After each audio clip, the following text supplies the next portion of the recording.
So really, since the last time we spoke in early 2017, there hasn't been a whole lot of change. The market's still fairly slow. We've seen a little bit of an uptick this first quarter of the year, but at the end of the day, we need sustained demand for the next 6 to 12 months to really start the trend.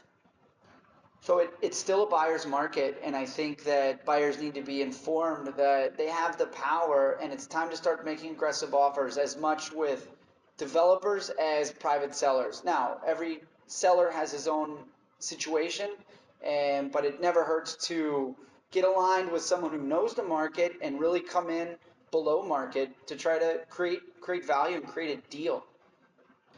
So yeah, we've definitely got some competition coming from places like Colombia and Mexico. In the case of Colombia, you've got some currency control issues in terms of getting money in and out, but the peso is very devalued, the real estate market is very soft, and that's created some really interesting opportunities, especially for people earning money in dollars.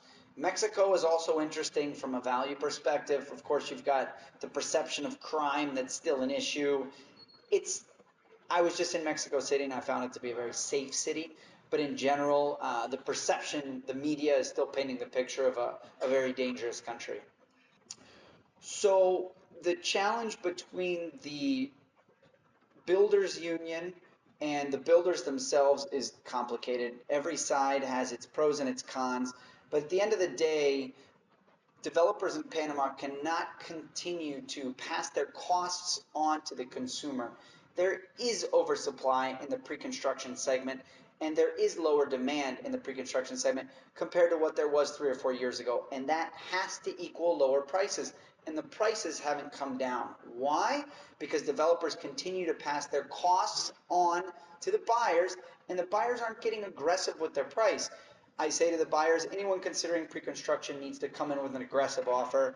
And if this developer doesn't accept it, go to the next one.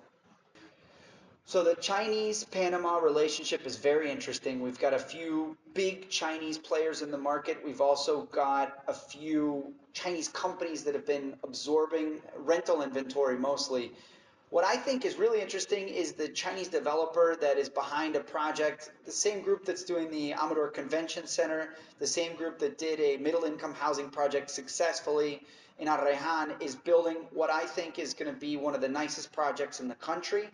I think they're building something that's truly innovative. They're bringing new materials, new designs, things that the rest of the world is already doing that simply hasn't been done in Panama yet. And that's important both on the buy side and on the sell side. When you buy something now, you receive it when it's done, and then when it's time to sell in 4 or 5 years, you don't want competition. You want to be able to really present something to the market that's distinct, that's innovative, that's unique.